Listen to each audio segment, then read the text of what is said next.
अस्सलाम वालेकुम अज़ीज़ तलबा व तालिबात, मैं हूँ सैयद अरसलान बुखारी, आपका केमिस्ट्री का टीचर। बच्चों, आज हम जिस बाब को ख़त्म किया है, इस बाब के अंदर मौजूद जितनी भी ख़ुद तशख़ीसी सरगर्मियाँ हैं और जितने भी अहम सवालात कुछ टेबल्स की सूरत में दिए गए हैं, वो आज हम हल करेंगे।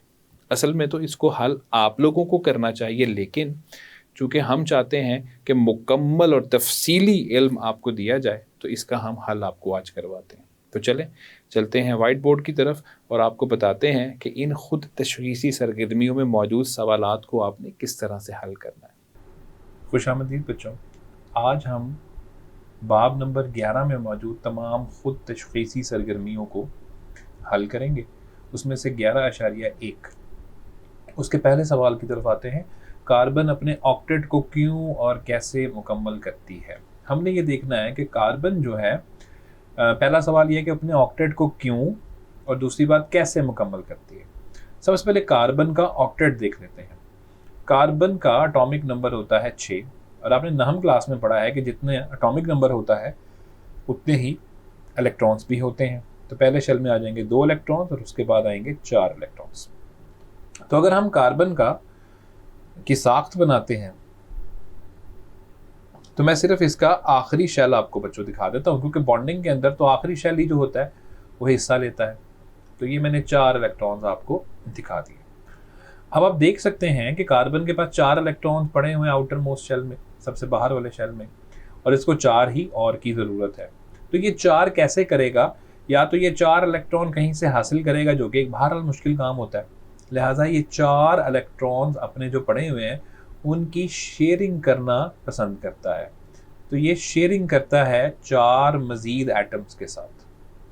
4 एटम्स के साथ भी कर सकता है, 2 एटम्स के साथ 2 डबल बॉन्ड भी बना सकता है, एक ट्रिपल बॉन्ड बना के एक सिंगल बॉन्ड भी बना सकता है।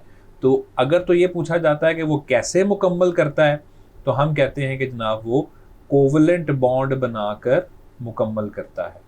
तो वो बनाता है कोवलेंट बॉन्ड। पहली बात, क्यों मुकम्मल करता है, ये तो आप नहम क्लास से पढ़ते आ रहे हैं कि हर एटम जो होता है उसकी कोशिश होती है कि वो स्टेबल हो जाए। तो स्टेबल होने के लिए ही एटम्स जो हैं वो क्या करते हैं, बॉन्ड बनाते हैं। तो कार्बन अपने ऑक्टेट को क्यों और कैसे मुकम्मल करता है? क्योंकि कार्बन का एटम स्टेबल होना चाहता है और उसके पास 4 इलेक्ट्रॉन्स हैं। तो 4 इलेक्ट्रॉन्स की शेयरिंग करके, यानी उनका बाहमी इश्तराक करके, वो खुद को स्टेबल कर लेता है। दूसरे सवाल की तरफ आते हैं। कार्बन की खसूसियात लिखें जिनकी वजह से कार्बन एटम्स के लॉन्ग चेन कंपाउंड्स बनते हैं। यानी कार्बन के लंबे लंबी चेन के जो कंपाउंड्स हैं उनकी हमने खसूसियात लिखनी है कि किस वजह से वो होता है। तो ये हमने पढ़ा था कि कार्बन के जो लंबे लंबे चेन्स बन जाती हैं या रिंग बन जाते हैं, उसकी उस प्रॉपर्टी को, उसकी उस खसूसियत को हम नाम देते हैं कैटिनेशन। तो वो तो होता है कैटिनेशन।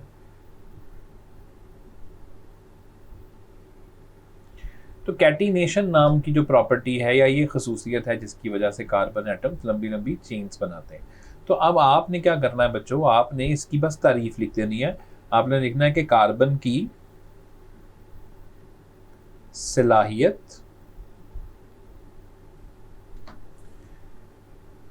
जिसकी वजह से कार्बन लंबी चेन और बड़े रिंग बनाता है, उसको हम कहते हैं कि वो कैटिनेशन है।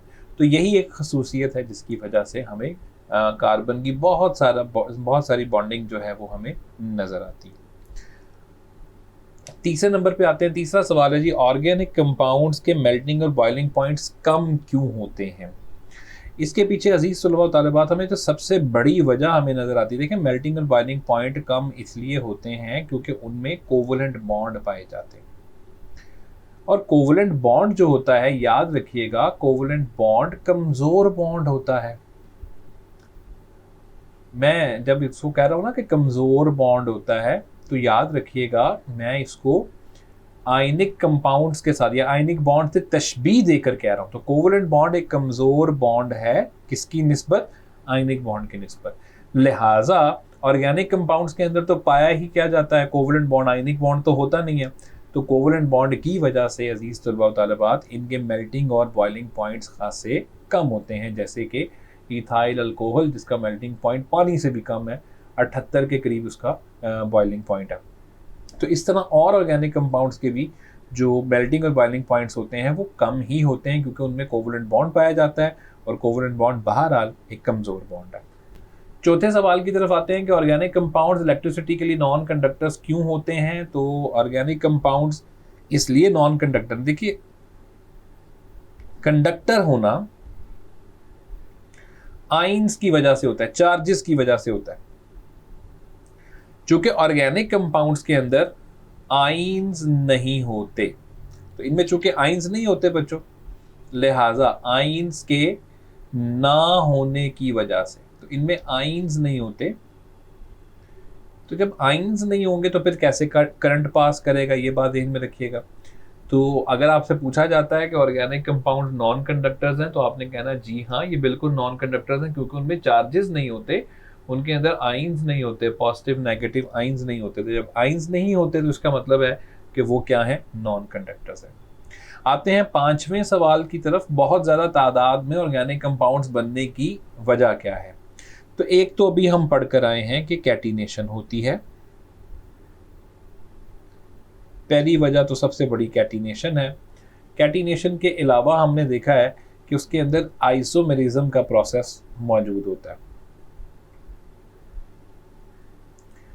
अच्छा, आइसोमेरिज्म में हमने पढ़ा था कि उसमें कंपाउंड्स के मोलेकुलर फार्मूले, यानी मॉलिक्यूलर फार्मूले जो होते हैं वो मुख्तलिफ होते हैं, लेकिन उनके स्ट्रक्चरल फार्मूले एक दूसरे से, मॉलिक्यूलर फार्मूले एक जैसे होते हैं और स्ट्रक्चर, साख्त एक दूसरे से मुख्तलिफ होती है। आपको याद होगा अजीज तलबा व तालिबात, मैंने यहाँ पर बड़ी वजाहत के साथ आपको समझाया था कि हमारे पास ये है ब्यूटेन, अब ये है स्ट्रेट चेन। तो स्ट्रेट चेन की वजह से हमने इसको नाम दिया था एन ब्यूटेन, याद कीजिए। और ये देखिए कि ये आ गया ब्रांच चेन में, और ब्रांच चेन की वजह से अजीज तलबा व तालिबात इसको हम नाम दे देते हैं कि ये क्या हो गया है, आइसोब्यूटेन। तो ये दोनों एक दूसरे के क्या है, आइसोमर्स। कंपाउंड एक ही है, लेकिन सिर्फ उसकी साख्त तब्दील हो गई, और साख्त के तब्दील होने से पूरा कंपाउंड एक, आप समझ लें कि एक हिसाब से तब्दील हो गया। तो ये एक दूसरी वजह थी। तीसरी वजह हमने पढ़ी थी कि कार्बन की डबल बॉन्ड और ट्रिपल बॉन्ड बनाने की खूबी।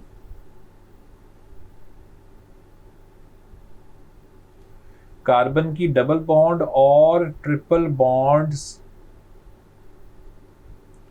बनाने की खूबी, तो ये हैं वो वजूहात जिसकी वजह से बहुत ज़्यादा कसीर तादाद में हमें ऑर्गेनिक कंपाउंड्स जो हैं वो नज़र आते हैं। तो बच्चों अब आते हैं 11.2 खुद तशखीसी सरगर्मी 11.2 की तरफ, जिसका पहला सवाल है कि कोल गैस में पाई जाने वाली गैसेस के नाम लिखें। हमने पढ़ा था अजीज तलबा तालिबात कि कोल गैस कब बनती है, याद कीजिए। हमने पढ़ा था कि कोल गैस बनती है जब हम कोयले की क्या करते हैं, डिस्ट्रक्टिव डिस्टिलेशन। तो डिस्ट्रक्टिव डिस्टिलेशन करके सबसे पहले उसमें से गैस निकलती है और उसी गैस को कोल गैस का नाम दिया जाता है। अब इस गैस के अंदर यानी कोल गैस के अंदर कौन कौन सी गैसेस मौजूद होती हैं, तो याद कीजिए हमने पढ़ा था कि इसके अंदर सबसे पहले तो होती है मीथेन। इसके अंदर हमें मीथेन मिलती है, मीथेन का फॉर्मूला होता है CH4। दूसरी चीज बच्चों इसमें होती है हाइड्रोजन गैस, और आप सब लोगों को हाइड्रोजन गैस का फॉर्मूला तो पता ही है, वो है H2। और इसके अलावा इसमें होती है कार्बन मोनोऑक्साइड।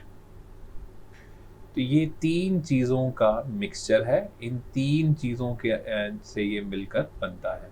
तो कोल गैस में पाई जाने वाली गैसेस के नाम है जी मीथेन, हाइड्रोजन और कार्बन मोनोऑक्साइड। दूसरे नंबर पे आते हैं, क्या कोल तार एक कंपाउंड है, इसकी अहमियत क्या है। कोल तार एक कंपाउंड नहीं है, हमने बात की थी कि ये कम मेल्टिंग या बॉइलिंग पॉइंट्स वाले कंपाउंड्स का मिक्सचर है, ये कम मेल्टिंग और बॉइलिंग पॉइंट वाले कंपाउंड का मिक्सचर है।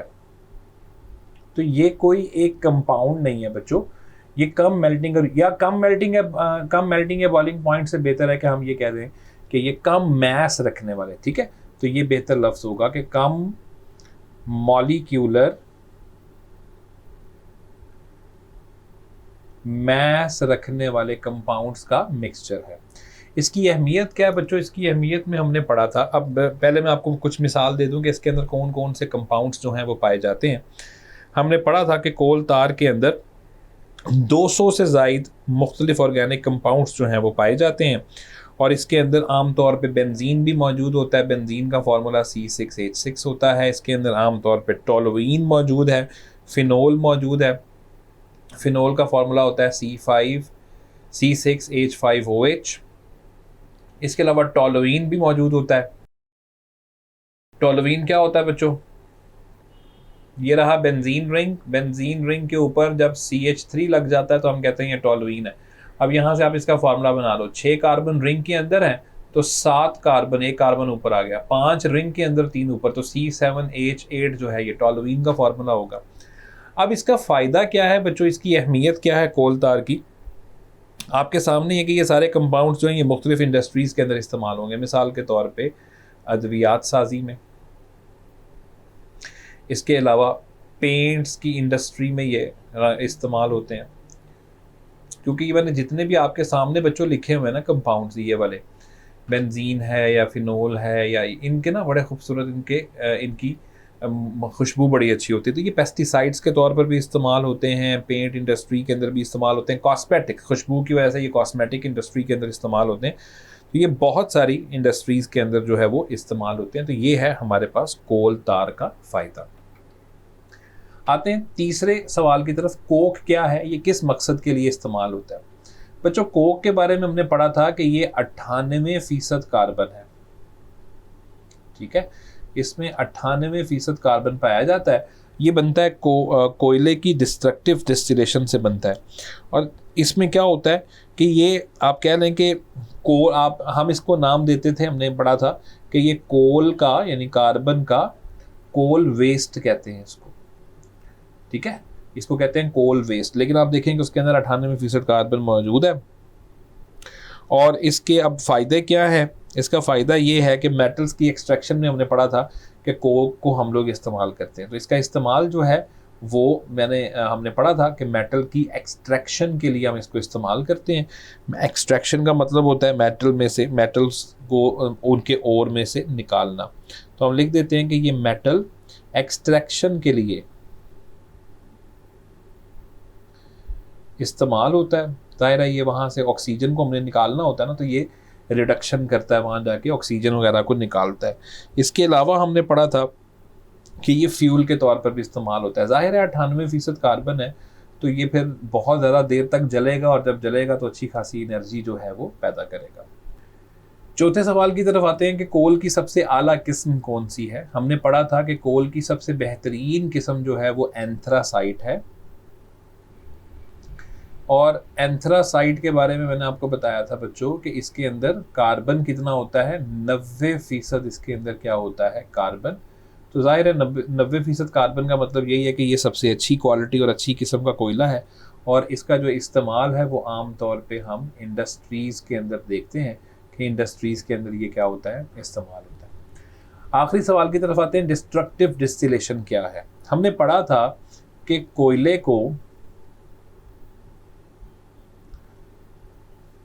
बुलंद टेम्परेचर पर, बहुत ज़्यादा टेम्परेचर पर हवा की गैर मौजूदगी में, हवा की गैर मौजूदगी में बुलंद टेम्परेचर पर, यानी कोयले को बुलंद टेम्परेचर पर हवा की गैर मौजूदगी में गर्म करना डिस्ट्रक्टिव डिस्टिलेशन कहलाता है। और इससे सबसे पहले हमने पढ़ा था कि कोल गैस बनती है। कोल गैस बनने के बाद कोल तार बनता है, और कोल तार बनने के बाद एंड पे जो चीज़ रह जाती है वो होती है कोक। बच्चों अब आते हैं ख़ुद तशख़ीसी सरगर्मी 11.3 की तरफ, जिसका पहला सवाल है कि पेट्रोलियम की तारीफ़ करें। तो पेट्रोलियम की तारीफ़ हमने की थी, हमने लेक्चर को बड़े गौर से पढ़ा था कि पेट्रोलियम जो है वो गहरा ब्राउन या काले रंग का आमतौर पे ये माया है, ठीक है। तो इसकी पहले तो हम इसकी साख थोड़ी सी बताते हैं ना, इसकी खसूसियात बताते हैं। तो ये गहरे ब्राउन कलर का या काला माया है। अब सवाल ये पैदा होता है कि इसकी कॉम्पोजिशन क्या है, इसके अंदर जो है वो क्या पाया जाता है। तो हमने पढ़ा था कि ये बहुत सारी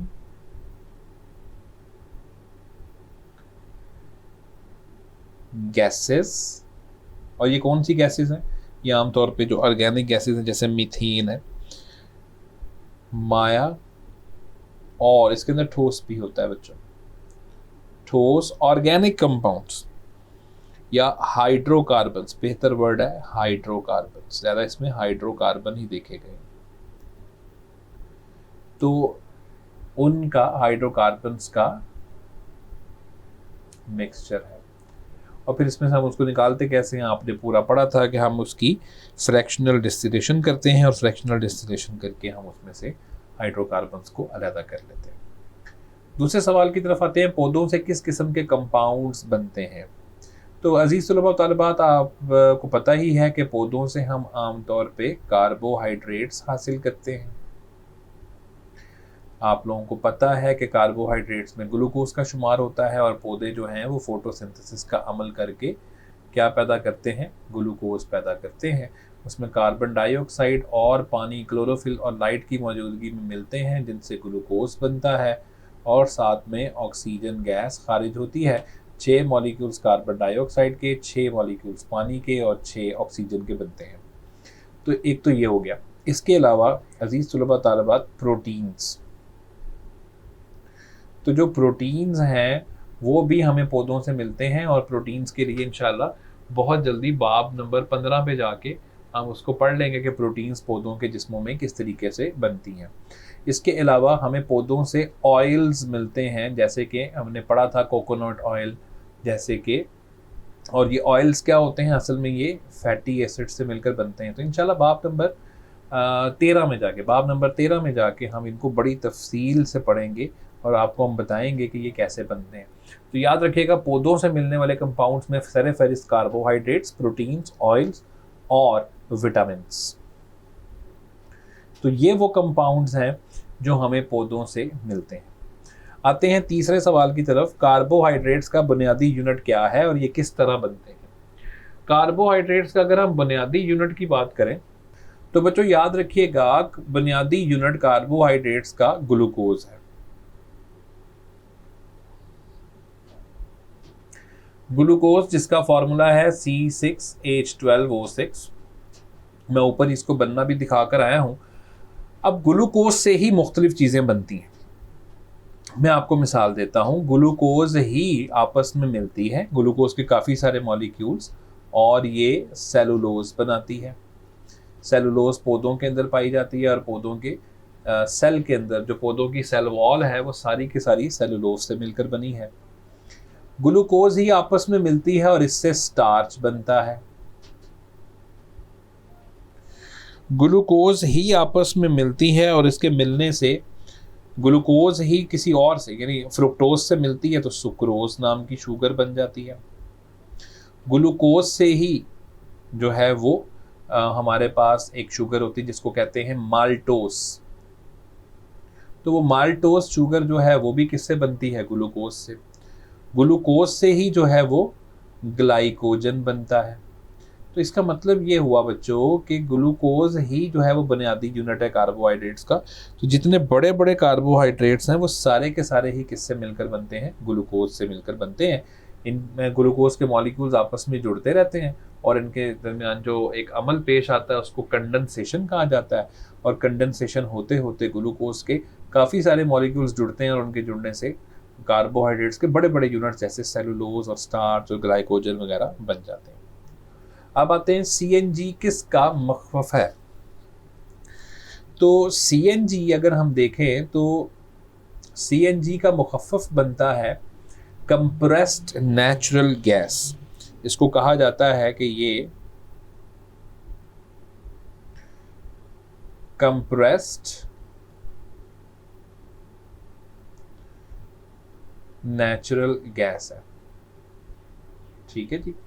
तो कंप्रेस्ड नेचुरल गैस नाम से ही आपको पता चल रहा है कि एक ख़ास प्रेशर के ऊपर जाके हम इसको कंप्रेस करते हैं और उससे ये जो आम हमारी कुदरती गैस होती है वो एक फ्यूल के तौर पे यूज़ होने लग जाती है, इस्तेमाल होने लग जाती है। तो CNG का मुखफ़्फ़ जो है वो कंप्रेस्ड नेचुरल गैस है।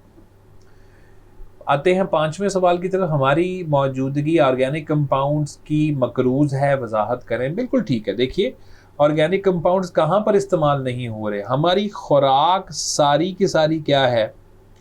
ऑर्गेनिक कंपाउंड्स, जैसे कार्बोहाइड्रेट्स, प्रोटीन्स, लिपिड्स, यानी लिपिड्स का मतलब है फैट्स एंड ऑयल्स, विटामिन्स, ये सारी की सारी चीज़ें हमारी ऑर्गेनिक हैं। तो पहली बात तो हमारी खुराक। इसके अलावा हम जो कपड़े पहनते हैं वो सारे के सारे कपड़े ऑर्गेनिक कंपाउंड से बनते हैं।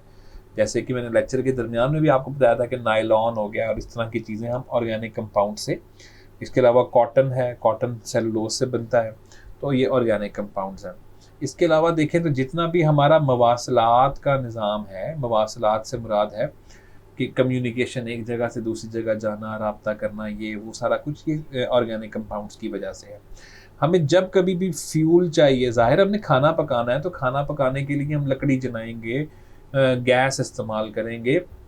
बहुत सारी जगहों पे जहाँ पे गैस या लकड़ी नहीं होती है वहाँ पे कैरोसिन ऑयल के चूल्हे होते हैं, वो कैरोसिन ऑयल डाल के उसमें खाना पकाते हैं। तो जहाँ भी हमें फ्यूल चाहिए होता है वहाँ पर भी हमें ऑर्गेनिक कंपाउंड्स ही जो है वो इस्तेमाल करने पड़ते हैं। इसके अलावा फर्टिलाइज़र, तो आजकल तो हमारी दुनिया चल ही फर्टिलाइज़र के ऊपर रही है।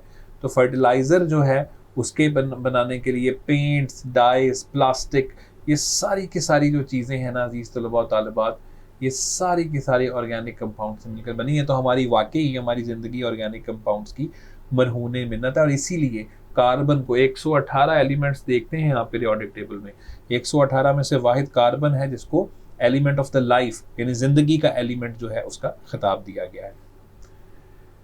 तो अब आते हैं बेटा खुद तशख़ीसी सरगर्मी 11.4, जिसमें पहला सवाल है कि एस्टर का फंक्शनल ग्रुप क्या है। तो अज़ीज़ तलबा और तालिबात, मैंने आपको बताया था कि एस्टर का फंक्शनल ग्रुप ये होता है कि उसमें कार्बोनिल कार्बन होता है, उसके एक तरफ भी R होता है जबकि दूसरी तरफ OR होता है। ये दोनों R एक जैसे भी हो सकते हैं, एक दूसरे से मुख्तलिफ भी हो सकते हैं। मैं आपको यहाँ मिसाल दे देता हूँ, जैसे कि ये रहा कार्बोनिल कार्बन, एक तरफ आप लगा दीजिए CH3 और एक तरफ आप लगा दीजिए C2H5। तो ये होता है एस्टर्स का फंक्शनल ग्रुप। दूसरे सवाल की तरफ आते हैं, एल्डिहाइड्स और कीटोन्स में क्या फ़र्क है। तो अज़ीज़ तलबा तालिबात, फ़र्क तो इनके फंक्शनल ग्रुप का ही है। सिर्फ एल्डिहाइड्स के अंदर हम देखते हैं कि कार्बोनिल कार्बन है और कार्बोनिल कार्बन की एक साइड के ऊपर हमें क्या पड़ा नज़र आता है, H, जबकि कीटोन्स में कार्बोनिल कार्बन की दोनों साइड्स के ऊपर क्या पड़ा नज़र आता है, R। तो ये इनमें पहला फ़र्क है एल्डिहाइड्स में और कीटोन्स में। ज़ाहिर है बुनियादी फ़र्क तो उनके फंक्शनल ग्रुप का ही है, फिर तो ज़ाहिर है बाकी की जो खसूसियात हैं वो तो फ़र्क आना ही आना है, लेकिन जो बुनियादी फ़र्क है वो है इनके फंक्शनल ग्रुप्स का। तो इसमें क्या होगा, ये रहा हमारा कार्बोनिल कार्बन, इसकी एक साइड पर H मौजूद है, जबकि इसमें ये रहा कार्बोनिल कार्बन, दोनों साइड्स के ऊपर R यानी अल्काइल ग्रुप जो है वो मौजूद है। इसके अलावा अज़ीज़ तलबा तालिबात, एक बड़ी टेक्निकल बात आपको मैं बताता हूँ कि एल्डिहाइड जो है, एल्डिहाइड एक कार्बन वाले कंपाउंड से भी शुरू हो जाता है। देखिए मैं समझाता हूँ आपको, जैसे कि ये रहा कार्बोनिल कार्बन और इसकी एक साइड पर तो H होता ही है ना, हमने पढ़ा था कि दूसरी साइड के ऊपर भी H आ जाता है, जिसकी वजह से ये कंपाउंड बन जाता है फॉर्मेल्डिहाइड। लेकिन अजीज़ तलबा व तालिबात, अगर मैं कीटोन्स की बात करूं तो उसके लिए कार्बोनिल कार्बन ये रहा, उसके इधर भी कम से कम CH3 आना चाहिए और इसके इधर भी कम से कम CH3, क्योंकि R का मतलब है अल्काइल और अल्काइल शुरू कहाँ से होते हैं, कीटोन से। अब आप गिन सकते हैं अजीज़ तलबा व तालिबात कि कीटोन का सबसे सादा जो उसका मेंबर है वो भी कम से कम 3 कार्बन का होगा। 3 से कम कार्बन जो है वो कीटोन में नहीं पाए जाते। तो ये इनमें दूसरा फर्क है कि एल्डिहाइड में 1 कार्बन वाला कंपाउंड भी पाया जाता है, जबकि कीटोन के अंदर 3 से कम कार्बन एटम हरगिज नहीं पाए जाते। आते हैं तीसरे सवाल की तरफ, अल्केन्स और अल्काइंस के फंक्शनल ग्रुप्स लिखें। अब अल्केन्स में तो सिंगल बॉन्ड होता है, इसका मतलब है यहाँ पर बड़े वाज़े तौर पे एल्कीन्स का पूछा जा रहा है। तो हम एल्कीन्स और अल्काइंस के फंक्शनल ग्रुप लिख देते हैं, कोई मसला नहीं है। हमने पढ़ा था कि एल्कीन्स के अंदर जो है वो डबल बॉन्ड पाया जाता है, जबकि एल्काइंस के अंदर ट्रिपल कोवलेंट बॉन्ड जो है वो पाया जाता है। तो ये इन दोनों के फंक्शनल ग्रुप्स हैं। अगर आप मिसाल देखना चाहें तो एल्कीन्स में ईथीन की मिसाल है, उसका फॉर्मूला है C2H4। और अगर आप इसकी साख्त बनाते हैं तो मैं यहाँ इसकी साख्त बना देता हूँ कि ये 2 कार्बन है और उसके साथ दोनों कार्बन के साथ 2 हाइड्रोजन हैं। ट्रिपल बॉन्ड वालों के अंदर हम इथाइन की मिसाल ले सकते हैं। इथाइन में ट्रिपल कोवलेंट बॉन्ड है, C के इधर भी H होता है और इधर भी H होता है। तो ये है अल्कीन्स और अल्काइंस के फंक्शनल ग्रुप्स। सवाल नंबर 4 पर आते हैं कि अल्कोहल का टेस्ट कैसे किया जाता है। तो अजीज तुलबा तालिबात, अल्कोहल के हमने 2 टेस्ट पढ़े थे। एक तो था सोडियम मेटल टेस्ट। अच्छा, अब सोडियम मेटल टेस्ट याद कीजिए, हम क्या करते थे सोडियम मेटल टेस्ट के अंदर, कि हम ये करते थे कि थोड़ा सा अल्कोहल रखा टेस्ट ट्यूब के अंदर और उसके अंदर सोडियम का एक बिल्कुल छोटा सा टुकड़ा कैंची से काट के या छुरी से काट के हम उसमें डाल सकते हैं। सोडियम के बारे में आप लोगों ने नहम क्लास में भी पढ़ा था कि सोडियम एक ऐसा मेटल है कि आसानी से हम उसको छुरी या कैंची से काट लेते हैं, होता बहुत रिएक्टिव है। तो क्या होगा बच्चों, हम सोडियम मेटल के ज़रिए जो है वो अल्कोहल को चेक करते हैं। अब उसका नतीजा क्या निकलता है? नतीजा ये निकलता है कि हाइड्रोजन गैस जो है ना बच्चों, वो खारिज होती है यहाँ से। आप याद कीजिए, मैंने इसका रिएक्शन भी आपको लिखवा दिया था। तो सोडियम मेटल टेस्ट है, और इसमें जो दूसरा टेस्ट है अजीज़ तुलबा व तालिबात, याद रखिएगा, जो दूसरा टेस्ट है वो है एस्टेरिफिकेशन, यानी एस्टर बनाने का। आप याद कीजिए अजीज़ तुलबा तालिबात कि एस्टर बनाने के लिए हमने क्या किया था। मैंने आपको बताया था कि आप एक अल्कोहल लीजिए और उसके अंदर कोई एक कार्बोक्सिलिक एसिड ला के डाल दें। हम इस्तेमाल कर लेते हैं एसिटिक एसिड, ठीक है। तो जब आप एसिटिक एसिड उसमें डालोगे ना, तो उससे क्या बन जाएगा अजीज़ तुलबा तालिबात, इससे हमने पढ़ा था कि एस्टर बनता है। और एस्टर की जो नतीजा आएगा वो क्या आएगा कि एक फ्रूट्स वाली यानी फ्रूटी खुशबू जो है ना वो आ जाएगी, और फ्रूटी खुशबू हमें बता देगी कि एस्टर बन गए। तो पहले टेस्ट का नतीजा हाइड्रोजन गैस खारिज होगी, दूसरे टेस्ट का नतीजा फ्रूटी खुशबू जो है वो पैदा होगी। अब आते हैं 5वें सवाल की तरफ कि कीटोनिक ग्रुप का टेस्ट कैसे किया जाता है। बच्चों आप याद कीजिए, हमने कीटोन के लिए भी 2 ही टेस्ट पढ़े थे। पहले नंबर पे हमने उसका टेस्ट पढ़ा था फिनाइल हाइड्राजीन टेस्ट, ठीक है। तो एक टेस्ट है उसका जिसको मैंने नाम दिया था DNPH टेस्ट। अब ये DNPH टेस्ट क्या है बच्चों, हमने पढ़ा था कि एक कंपाउंड होता है जिसका नाम है DNPH, और इसका पूरा नाम भी मैंने आपको बता दिया था, इसकी साख्त भी बता दी थी, डाई नाइट्रोफिनाइल हाइड्राजीन कहते हैं इसको। ये बस इस सोल्यूशन बना के ना इसका, तो वो सोल्यूशन हमने कीटोन में डालना होता है, और इसका नतीजा हमारे सामने क्या आता है कि एक सुर्ख रंग का सफूफ जो है ना वो बन जाता है। तो ये इसका नतीजा आएगा। दूसरा टेस्ट याद कीजिए अजीज़ तुलबा व तालिबात, हमने पढ़ा था कि इसके लिए हम सोडियम नाइट्रोप्रूसाइड इस्तेमाल करते हैं। तो नाइट्रोप्रूसाइड यानी सोडियम नाइट्रोप्रूसाइड, जिसका मैंने फार्मूला वगैरह सर आपको बता दिया था, सोडियम नाइट्रोप्रूसाइड हम इस्तेमाल करते हैं, और इसका जो है वो भी नतीजा क्या निकलता है कि सुर्ख रंग हो जाएगा सोल्यूशन का। ये साबित करता है कि अंदर कीटोन था और कीटोन ने उन कंपाउंड्स के साथ क्या कर दिया, रिएक्शन कर दिया। तो अजीज़ तुलबा तालिबात, इसके साथ ही बाब नंबर 11 के भी आपके खुद तशखीसी सरगर्मियाँ ख़त्म होती हैं। मुझे उम्मीद है कि आप सब लोगों को इसकी समझ लग चुकी होगी। जी, तो बच्चों ये था उन्वान जिसमें हमने खुद तशखीसी सरगर्मियाँ जो कि पूरे बाब के अंदर हैं उनको हमने एक साथ ही हल कर लिया। मैं उम्मीद करता हूँ कि आप सब लोगों को इसकी समझ लग चुकी होगी। इंशाअल्लाह अब अगले लेक्चर में आपसे मुलाकात होगी। तब तक अपना ख्याल रखें। अल्लाह हाफिज़।